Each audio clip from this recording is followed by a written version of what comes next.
दिल्ली से बड़ी खबर है। एक देश एक चुनाव पर कमेटी का गठन हुआ है। पूर्व राष्ट्रपति रामनाथ कोविंद कमेटी के अध्यक्ष होंगे। कमेटी के सदस्यों पर थोड़ी ही देर में नोटिफिकेशन जारी किया जाएगा और कानूनी पहलुओं पर गौर करेगी केंद्रीय कमेटी। तो दिल्ली से ये बड़ी खबर, जिसको लेकर कमेटी के सदस्यों ने थोड़ी ही देर में नोटिफिकेशन जारी करेंगे और साथ ही अगले साल होने वाले लोकसभा चुनावों से पहले मोदी सरकार बड़ा कदम उठाती हुई दिख रही है।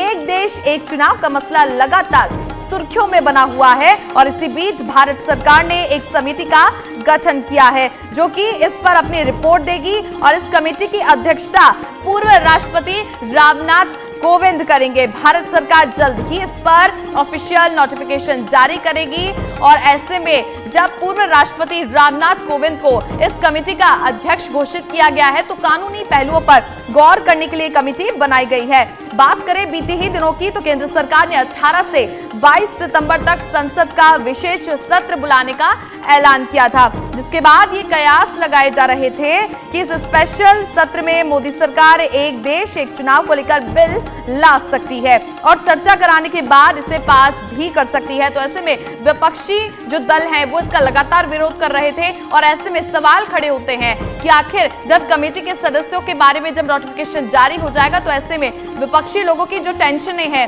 चिंताएं बढ़ती हुई दिखाई देंगी, क्योंकि कानूनी पहलुओं पर गौर किया जाएगा। लोकसभा और राज्यसभा के चुनावों को यदि एक साथ किया जाता है तो इस पर भी चर्चा की जाएगी। और साथ ही अब ऐसी अटकलें भी चली हैं कि देश में नई बहस विपक्ष है उसकी तरफ से शुरू हो गई है। कई नेताओं के द्वारा किसी भी प्रकार से इस बिल को लाने के लिए गैर संवैधानिक रूप बताया जा रहा है।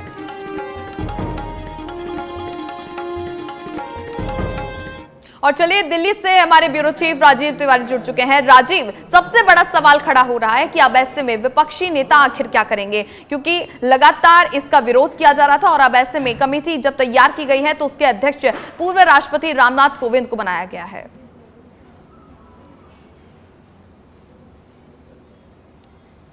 बिल्कुल, देखिए जो जानकारी मिल रही है उसके मुताबिक पूर्व राष्ट्रपति रामनाथ कोविंद को जो है एक देश एक चुनाव कमेटी का अध्यक्ष बनाया गया है और इस कमेटी में कौन कौन लोग सदस्य होंगे उनके नाम का ऐलान जल्द ही हो जाएगा।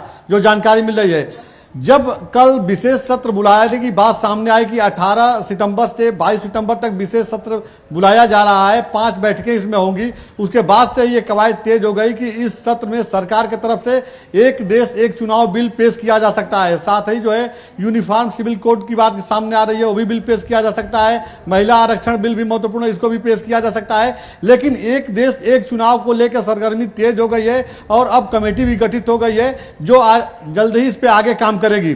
फिलहाल देखिए, प्रधानमंत्री नरेंद्र मोदी ने 15 अगस्त 2019 को लाल किले की प्राचीर से जब तिरंगा झंडा फहराया था तो उसके बाद ही उन्होंने देश को संबोधित करते हुए उन्होंने कहा था कि एक देश एक चुनाव को लेकर के हम लोग को अब आगे बढ़ने की जरूरत है। प्रधानमंत्री लगातार लंबे समय से इस बात को लेकर के कह रहे हैं और इस पर लगातार लंबे समय से बहस भी चल रही है। कई राजनीतिक दल जो है लगातार इसका विरोध कर रहे हैं कि एक देश एक चुनाव कराना संभव नहीं है। देश में जो जनसंख्या है और तमाम तरह की जो दिक्कतें हैं वह सामने आएंगी और इनको फेस करना पड़ेगा। फिलहाल जो बातें सामने आ रही हैं कि विशेष सत्र में जो है एक देश एक चुनाव बिल पेश किया जा सकता है। सरकार पूरी तरह से तैयारी में है क्योंकि प्रधानमंत्री लगातार इस बात पर फोकस करते रहे हैं और अगर एक देश एक चुनाव होता है तो पूरे देश में जो विधानसभा चुनाव और लोकसभा चुनाव यह एक ही साथ होंगे। तो इसको लेके कहा जा सकता है कि विपक्षी जो नेता हैं वो अभी से तमाम तरह के सवाल खड़े कर रहे हैं कि अगर ऐसा होता है तो यह असंवैधानिक होगा।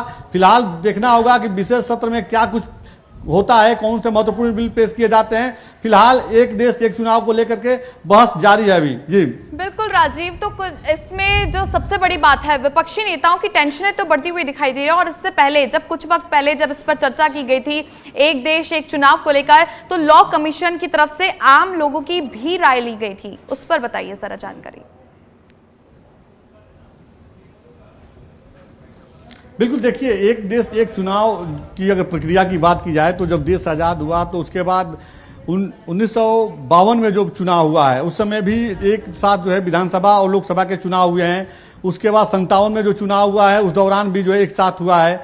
एक देश एक चुनाव की स्थिति उस समय भी थी। लेकिन ये जो बदलाव हुआ है 1967 के बाद 68 में बदलाव हुआ है। 67 तक जो है 1967 तक जो है एक साथ चुनाव हुआ है, लेकिन 1968 के बाद जो है कई राज्यों में ऐसी स्थिति हो गई थी जब वहां पे राष्ट्रपति शासन लगाने पड़े और उसके बाद चुनाव कराया गया। उसके बाद ये जो क्रम था ये टूटता गया और उसके बाद पूरी तरह से क्रम टूट गया। विधानसभा का चुनाव अलग हो गया, लोकसभा का चुनाव अलग हो गया।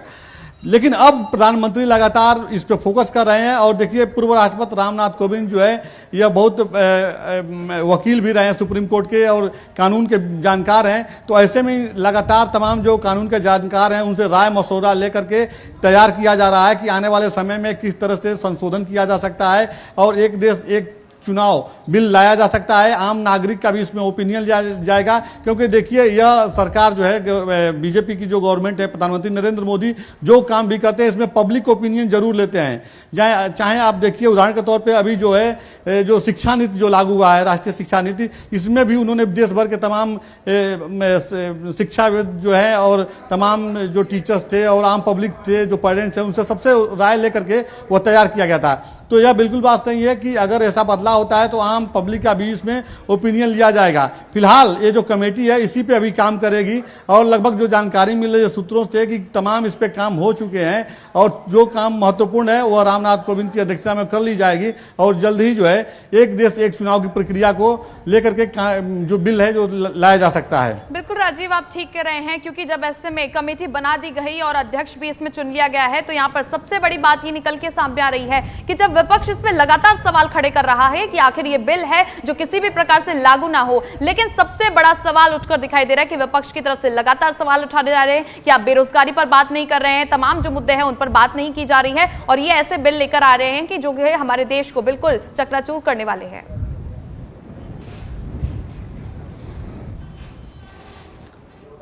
बिल्कुल, देखिए एक बड़ी बात यह है कि अगर राजनीतिक दृष्टिकोण से देखा जाए तो विपक्ष लगातार इसलिए विरोध कर रहा है कि अगर एक साथ विधानसभा और लोकसभा चुनाव होते हैं आज के डेट में तो भारतीय जनता पार्टी हर राज्य में अपनी जीत सुनिश्चित कर लेगी, क्योंकि प्रधानमंत्री नरेंद्र मोदी की जो लोकप्रियता है वह कहीं भी कम नहीं हुई। तमाम सर्वे कराने के बाद भी जो है जो बातें सामने आ रही हैं उसमें यही है कि प्रधानमंत्री मोदी जो है सबसे आगे चल रहे हैं और विधानसभा चुनाव जहां भी भारतीय जनता पार्टी कि हो रहा है विधानसभा चुनाव, उसमें भारतीय जनता पार्टी नरेंद्र मोदी के चेहरे को आगे कर रही है।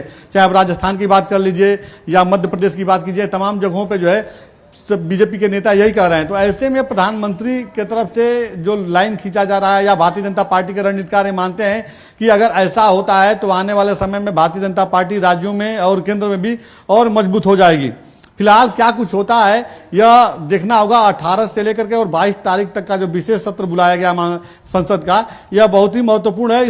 इस सत्र में 5 बैठकें हैं। इन 5 बैठकों में कौन कौन से बिल पेश किए जाते हैं, पास कराए जाते हैं, यह देखना होगा। फिलहाल देखिए एक बात जरूर महत्वपूर्ण है कि जब देश के पूर्व राष्ट्रपति रामनाथ कोविंद को जो है ये एक देश एक चुनाव कमेटी का अध्यक्ष बनाया गया है तो सरकार पूरी तरह से गंभीर है, इस बात से इंकार नहीं किया जा सकता है। और बताया जा रहा है कि थोड़ी देर में ही आज जो है इसमें कौन कौन से लोग मेंबर होंगे, इसके सदस्य होंगे, उन लोगों का नाम ऐलान हो जाएगा। बिल्कुल राजीव, एक सवाल और जानना चाहेंगे, क्योंकि जब अध्यक्ष बना दिया गया है पूर्व राष्ट्रपति रामनाथ कोविंद को तो ऐसे में सदस्यों की जो लिस्ट है उसको लेकर जो है अटकलें लगाई जा रही है, तो ऐसे कौन कौन से सदस्य इसमें दिग्गज मौजूद रहेंगे?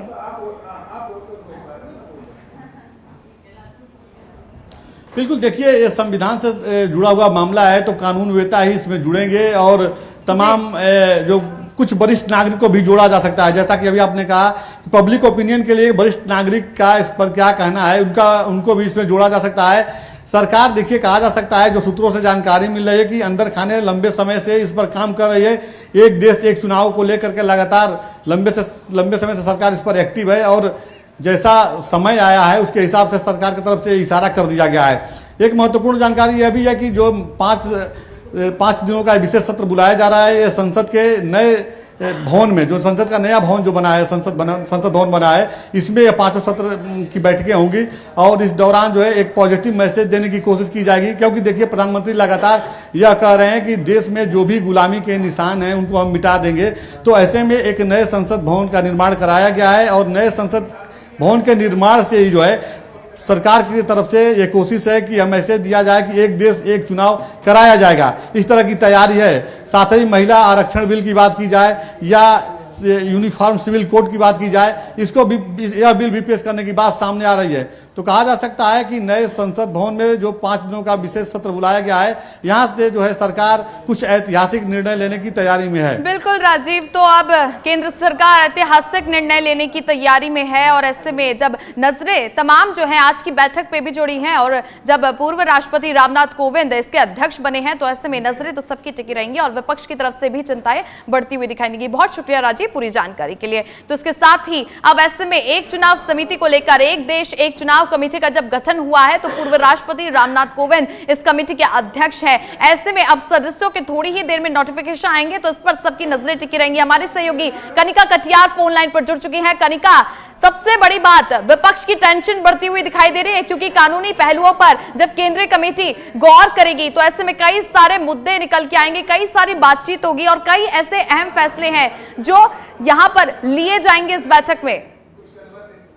देखिए बिल्कुल सभी, जिस तरह से एक देश एक इलेक्शन की जो बात की जा रही है, वन नेशन वन इलेक्शन की बात की जा रही है, इसको लेकर जो है विपक्ष लगातार अब हमलावर भी है। कहीं ना कहीं अगर देखा जाए तो एक और इंडिया अलायंस की महाबैठक चल रही है जिसमें लोकसभा की तैयारी को लेकर जो है महामंथन चल रहा है। लेकिन उससे पहले केंद्र सरकार का ये बड़ा ऐलान कहीं ना कहीं विपक्ष के लिए तमाम तरह की मुश्किलें खड़ा करता दिखाई दे रहा है, क्योंकि विपक्ष लगातार यही बोल रहा है, चाहे वो कांग्रेस पार्टी के सांसद अधीर रंजन चौधरी हो या आम आदमी पार्टी के सांसद जो है वो हो या इसके अलावा टीएमसी हो या अन्य पार्टियां हो, यही कह रही है कि कहीं ना कहीं केंद्र सरकार जो है वो आगामी चुनावों से डर गई है, इसीलिए इस तरह के जो है कानून लाने की बात कर रही है। लेकिन एक और विपक्ष लगातार जो है प्रधानमंत्री हो चाहे केंद्र सरकार हो या बीजेपी हो, लगातार उन पे हमलावर भी और यही कह रहा है कि कहीं ना कहीं ये निर्णय ये दिखाता है कि केंद्र सरकार की जो बौखलाहट है वो देखने को मिल रही है, क्योंकि कहीं ना कहीं उनको ये कयास लग चुकी है कि लोकसभा चुनाव में जो है इस तरह से मोदी मैजिक जो है वो नहीं चलेगा